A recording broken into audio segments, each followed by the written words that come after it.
Hello. Welcome to my YouTube channel, Zulu Princess. Please don't forget to subscribe to this channel, click on the notification button, like for more videos. What is the Zulu Reed dance? It is an age-old annual ceremony in celebration of sexual purity and promotion of sexual abstinence among young girls. The ceremony is a traditional rite of womanhood, rooted historically in an occasion for the king to select new wives among his subjects.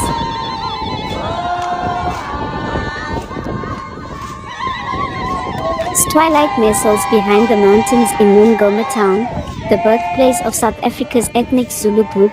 Thousands of young women bathe in a cold, shallow river.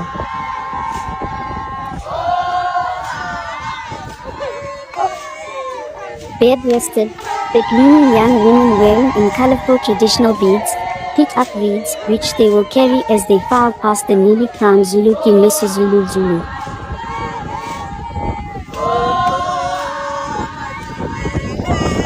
The king emerges from a tight circle of Zulu warriors to accept his first ever reed as the new monarch, smiling as the crowd sings unending praises.